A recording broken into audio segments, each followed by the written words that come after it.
Bonsoir à tous, bienvenue dans votre édition du soir à la une de l'actualité du 7 septembre 2022. L'appel de Fort-de-France, un dîner a eu lieu aujourd'hui entre le président de la République et nos élus ultramarins. Que pensent les politiques en Guadeloupe? Nous allons faire le point dans ce journal. Pénurie d'œufs en Guadeloupe, quel impact pour nos artisans? Précision dans ce journal. Le Centre des Arts est toujours occupé par un groupe d'artistes pour faire vivre l'espace laissé presque à l'abandon. On commence avec le dernier point de la situation du Covid en Guadeloupe. La situation de l'épidémie se stabilise dans notre département. Selon les derniers chiffres révélés par les autorités sanitaires, Eddy Elatri va me rejoindre sur ce plateau. Bonsoir Eddy. Est-ce une nouvelle encourageante? En effet, on peut parler de chiffres encourageants. Les chiffres présentés par les autorités sanitaires de notre département font apparaître une circulation stable du Covid-19 pour la semaine du 29 août au 4 septembre dernier. Sur cette période, 729 cas positifs ont été comptabilisés contre 765 la semaine précédente. Le taux de positivité est passé à 15,3% pour 4122 tests réalisés. On aura enregistré dans cette même semaine 24 hospitalisations, parmi lesquelles 6 patients en réanimation. Et enfin, un décès a été enregistré au début de ce mois de septembre. Merci Eddy. Et en politique maintenant, c'est ce soir qu'a eu lieu le dîner entre le président de la République Emmanuel Macron et nos élus ultramarins. Nos représentants ont profité de cette occasion pour échanger autour de la question des rapports entre l'État et l'outre-mer. Sur le plan, comment réagissent nos politiques en Guadeloupe? Les précisions de Vincent Tacita, le porte-parole de l'Alliance nationale Guadeloupe. Il répond aux questions de Jules Laglace. L'invitation du président de la République, enfin des élus qui a été faite au président de la République est tout à fait normale. En fait, à la suite de la déclaration de Fort-de-France, de l'appel de Fort-de-France, certains élus des Outre-mer ont souhaité rencontrer le président de la République et c'est de bonne guerre que le président de la République accueille leurs doléances. Maintenant, il faut se demander simplement si les doléances des élus de l'Outre-mer et de l'Outre-mer en général seront entendues par le président suite aux crises que différents Outre-mer ont connues, la Guadeloupe, la Martinique, la Guyane notamment ont connues.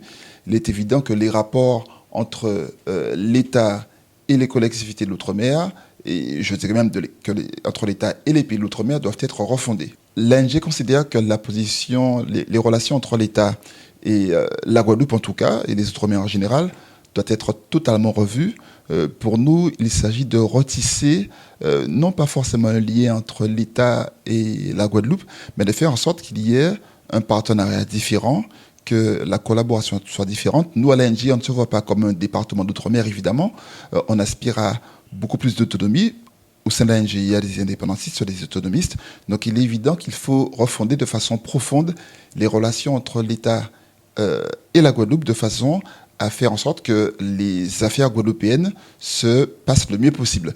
Pas forcément... Alors, évidemment, il s'agit d'une façon de faire en sorte qu'il y ait plus de pouvoir accordés aux élus de Guadeloupe, quels qu'ils soient, pas forcément ceux qui sont en place, mais en tout cas, les décideurs politiques, les décisions politiques qui sont mises en place en Guadeloupe doivent être portées pour nous par des Guadeloupéens, parce que ce sont ceux qui sont à même de comprendre ce qui se... Sur le format de la réunion, le problème là qu'il y a, c'est que Zoni, des pays qui toujours département et région, Guadeloupe et Réunion, département et région, Zoni, Martinique et Guyane qui gèrent en collectivité unique, et Zoni Saint-Martin qui gère en collectivité article 74. Ce qui montre bien que ce n'est pas simplement une évolution institutionnelle qu'il faudrait, puisque la Guadeloupe et la Réunion sont encore régions monodépartementales. La Martinique et la Guyane ont déjà évolué institutionnellement, puisqu'il s'agit de collectivités uniques, et Saint-Martin, évidemment, aussi. Et pour autant, ces différents territoires se rendent compte qu'il y a un problème entre l'État et eux-mêmes. Ce qui veut dire qu'il faut vraiment une refonte statutaire, que les statuts entre l'État et les pays de l'outre-mer, Guadeloupe, Martinique, Guyane, etc., doivent être revus. Et c'est cela qu'on appelle.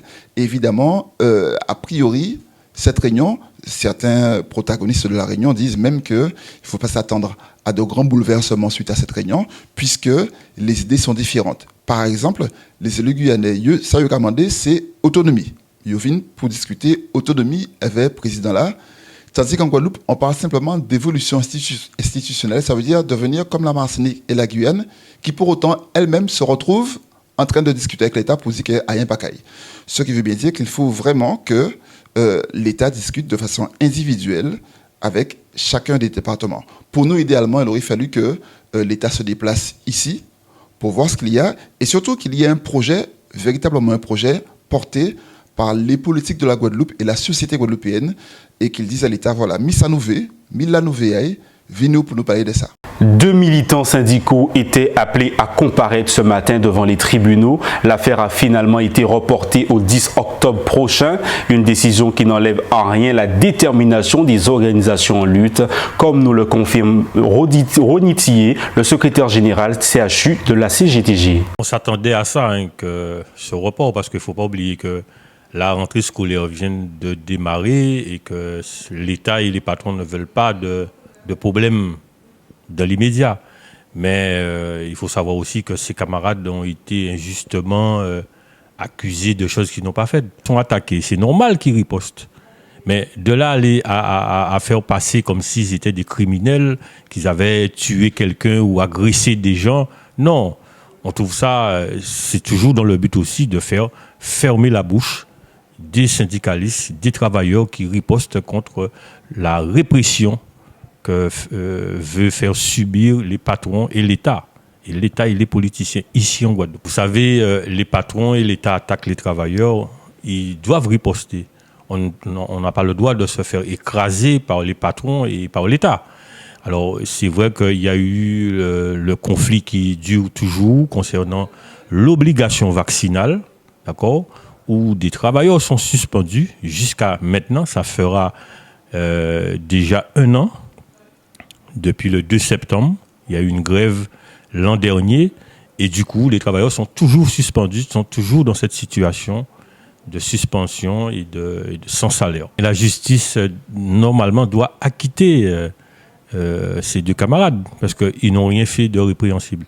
Alors, on attend le 10 novembre. L'audience a été reportée au 10 novembre. On sera présent. On invite tous les travailleurs, justement, à venir soutenir ces 2 travailleurs, ces 2 militants de la CGTG, Kenji Ozan, et aussi de l'UTS, de l'UGTG, camarade Divron. On n'est pas loin de la chasse aux œufs. Notre département traverse une période difficile en raison d'absence répétée d'œufs. Une vraie pénurie qui a pour conséquence le malheur de certains consommateurs. Reportage à Didier Latré. Dans les rayons de ce supermarché situé aux Abîmes, les œufs arrivent au compte-gouttes. Cette situation témoigne de la véritable crise que traverse la filière. Ce produit très utile à la ménagère s'avère des plus rares. J'aime bien manger des œufs et que pour faire par exemple des bokits, on a besoin des œufs. Et pour tout ce qu'on fait, on a besoin des œufs, donc c'est un petit peu embêtant pour nous. Et pour la société, je pense. Des fois, quand je vais dans les boutiques, il n'y en a pas, ils disent qu'ils doivent commander. Et quand je reviens, il n'y en a toujours pas, donc c'est ça qui m'a fait voir qu'il n'y en a pas beaucoup. Pénurie des œufs, il n'y a pas beaucoup d'œufs. Vous, habituellement, qu'est-ce que vous faites avec les œufs? La plupart du temps, moi, je travaille avec les œufs. Fait des agoulous, des plats avec les œufs. Donc, quand ils m'envoient acheter, que je vois qu'il n'y en a pas, ça la pénalise dans ses activités. Je ne peux pas comprendre que c'est un petit, parce que tout patron qui passe en travail ici. Donc, organisez-moi avec des gens qui ont nourri poule en pondaise. Parce que les gens qui ont nourri poule, ils peuvent avoir œufs. Organisez-moi avec un peu de tout. Après, manger là avec des bananes, après manger avec patates, après manger avec tout le temps, après manger avec pain. C'est une situation qui se gère difficilement sur le terrain face à des sollicitations de plus en plus grandes. On vient de recevoir 2 cartons. Il n'a pas pu vraiment livrer la quantité qu'on avait commandée. Donc du coup, il essaie de distribuer un petit peu pour tout le monde. Mais effectivement, ils n'en ont pas beaucoup. Quand les clients demandent il y a plus d'œufs, donc forcément on dit il n'y en a plus. On attend la livraison. Ça arrive et ça part. La preuve, j'ai fait couvrir les cartons et les gens sont déjà partis avec les œufs. Les quantités en unité de vente, Ça dépend, ça peut être 40, 50, ça dépend. Non, pas plus. Là, il y en a 30. Donc 30 clients et c'est fait. Une pénurie qui risque encore de perdurer. Reste à prendre son mal en patience. Les pâtissiers sont les premiers impactés par cette situation de crise. Comment s'organisent-ils au quotidien? Réponse avec un artisan du secteur. Avec les œufs, il y a un gros problème en ce moment en Guadeloupe. Le coût d'achat justement a augmenté de beaucoup. Et en fait, je sais pas comment ça se passe en ce moment, mais pour trouver des œufs, c'est difficile. Très, très, très difficile. Et quand on en trouve, sont à prix excessif. J'utilise beaucoup d'œufs en particulièrement pour la pâtisserie. On ne peut pas produire bien comme il faut. On a des produits qu'on ne peut pas bien faire et tout. Quand on appelle chez un fournisseur pour des œufs, il nous dit on espère en avoir dans la semaine prochaine. Je suis obligé de courir à gauche, brûler de l'essence à droite. Donc c'est un peu compliqué. Au niveau du chiffre d'affaires, ça fait mal. Alors, avez-vous eu des explications? Non, on nous a rien dit. On nous a juste dit que tous les produits augmentent, tout augmente, il faut augmenter vos produits. C'est tout. Il n'y a rien d'autre. Et nous, en fait, quand on augmente nos produits au niveau de la pâtisserie ou bien de la boulangerie, que ce soit le pain, tout ça, les clients, ils se plaignent beaucoup. Ils se plaignent beaucoup et ils veulent presque faire leur truc chez eux. Mais ce n'est pas obligation qu'ils viennent parce qu'ils n'ont pas le temps. Mais en fait, c'est difficile. Très, très, très difficile. Pour nous, boulangers, c'est très difficile. Et je fais un appel au syndicat des boulangers pour nous essayer de nous réunir pour qu'on puisse trouver une solution, comme les gars maritimes, comme les bateaux, les marins pêcheurs et tout, pour qu'on puisse se réunir un petit peu plus, pour être plus soudés entre nous, pour trouver des solutions, parce que nous, on ne fait qu'accepter. Les produits sont trop chers, vraiment, vraiment trop chers.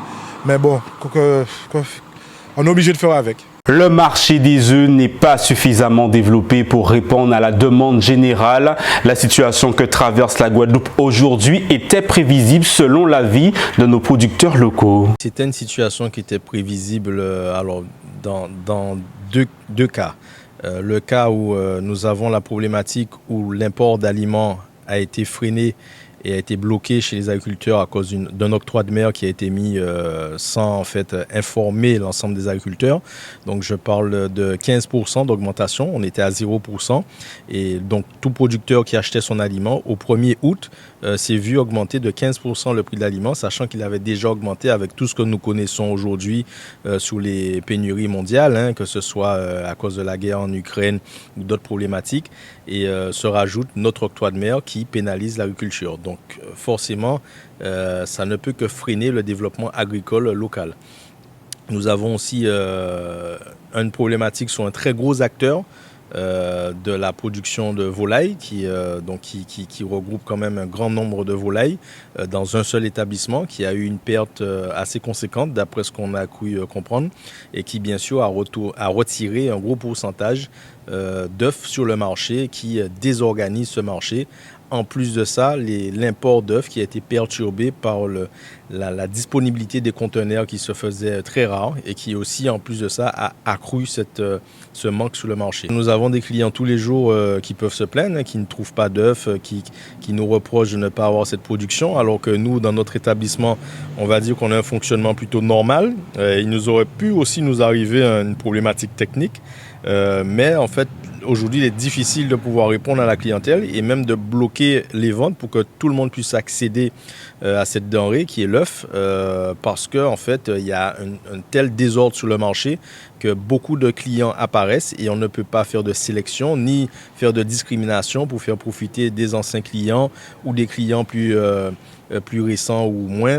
Donc c'est pour ça que c'est assez difficile de satisfaire tout le monde. L'alternative serait de pouvoir en fait mieux prévenir ce genre de situation, c'est-à-dire déjà par la communication. Vous voyez, nous sommes aujourd'hui, je crois, le 7 septembre, et cette pénurie se fait ressentir depuis un petit moment quand même, et on n'avait pas forcément l'information qu'il y avait soit des problèmes pour l'acquisition de conteneurs, ou soit même un problème technique chez un de nos confrères en production. Donc pour prévenir ça, on aurait pu avoir une meilleure communication entre nous. Le Centre des Arts est toujours occupé par un groupe d'artistes pour faire vivre l'espace laissé presque à l'abandon. Pour rappel, les travaux sur le site en chantier avaient été suspendus pour des raisons de trésorerie. Pour ne pas laisser place à la morosité ambiante, des initiatives ont donc été prises afin de ne pas laisser sombrer un lieu chargé de souvenirs. Comment s'organise-t-il sur cette plateforme? La réponse avec un des responsables de la nouvelle organisation mise en place. Des mamies, ils viennent, ils ont songé jeunesse à eux, ils ont passé toute jeunesse à eux ici, ils ont pleuré les parce que j'ai pensé qu'ils étaient remettre pied en des arbres du fait qu'elle a été abandonnée. Alors c'est très important, faut pas, son appel politicien, faut pas tuer la culture là en Guadeloupe. C'est dernier bitan en fin de compte qu'a resté nous. Nous avons rencontré Capep Silence, nous avons parlé de courant là, monsieur Jalton dit c'est mon là qui était là, les responsables de remettre courant là-bas nous en fin de compte. Ça c'était au mois de juin, bon là nous il a bien fait nous comprendre que les vacances étaient accrochées, que il payé du temps. Mais après le 15 août, il faut gérer ça. Mais bon, là, nous avons le 6 septembre. Alors, quand nous voyons appel à tous ces bougas qui travaillent avec Capep Silence, là, ces bougas nous vont en réunion là, venez voir nous. On espérer vraiment que les politiciens qui comprennent des marches là, l'électricité, c'est tout aussi important que de l'eau. Voilà, c'est très important et nous besoin. Et quand ils font appel à M. Jalton, vous à la base, M. Jalton, j'ai dit, il n'y a pas de problème de remettre courant là. Là, c'est les gens qui délégués pour ça à faire travail là. Et on espère qu'ils n'ont pas juste dit nous ça, juste encore une fois pour blablater, quoi, que vraiment, que ça sérieux, qu'ils mettent en action ça, ils disent. Parmi les visiteurs du Centre des Arts, dans sa formule du moment, l'artiste camerounais Guy Kounka, il est spécialisé dans les arts visuels. Le street art en particulier, comme vous voyez partout dans le centre, pendant longtemps a été considéré comme, on va dire, pas un art à part entière, pas une discipline artistique à part entière, mais aujourd'hui je dirais, nous sommes en 2022, on a des artistes internationaux qui ont vraiment porté haut la discipline, j'ai envie de dire, et qui sont aujourd'hui considérés au même titre que des grands maîtres qui peignent sur des toiles. Donc je dirais que la place qu'elle occupe aujourd'hui, cette discipline, elle est très intéressante, quoi. Je veux dire, il y a une ouverture d'esprit surtout. Et pour moi, c'est quelque chose de particulier parce qu'on est en contact direct avec le public. Je veux dire, vous passez dans la rue, vous voyez un mur, vous pouvez vous arrêter et échanger. On n'est pas forcément enfermé dans des galeries comme les artistes qui peignent sur toile. Certaines personnes se disent c'est accessible pour tel ou pas pour tel, mais nous on est directement en communication avec le public et ça a aussi cette beauté parce que c'est éphémère. Aujourd'hui, vous pouvez passer voir une fresque murale ou un graffiti et le lendemain ça n'existe plus. Donc ça a un côté éphémère, ça a un côté beau qui le rend plus ou moins précieux. Donc je dirais qu'aujourd'hui, le street art a sa place dans le paysage artistique. Beaucoup le considèrent comme quelque chose qui est fait par des vandales. Mais comme je vous dis, ça, de plus en plus, c'est mieux compris. C'est mieux compris et c'est plus cloisonné. Donc il y a toujours ceux-là qui, vous allez passer dans la rue, vous allez voir des bâtiments où ça a été fait vraiment de façon sauvage. Mais vous avez aussi des grands festivals, vous avez même des personnes privées qui payent pour des prestations parce que aujourd'hui, ça participe à l'embellissement en fait, de notre paysage urbain. Donc moi je dirais que ça a une place importante, aussi bien que les autres disciplines artistiques. Pour rappel, la Guadeloupe, Saint-Martin et Saint-Barthélemy sont toujours en vigilance jaune pour fortes pluies et orages. La Martinique également est restée en vigilance jaune pour fortes pluies et orages. Soyez prudents. Voilà pour l'actualité du jour. Je vous rappelle l'une des informations principales. L'appel de Fort-de-France. Un dîner a eu lieu aujourd'hui entre le président de la République et nos élus ultramarins. Que pensent les politiques en Guadeloupe? Nous avons fait le point dans ce journal. C'est la fin de votre édition. Merci de nous avoir suivis sur MyTV Caraïbes.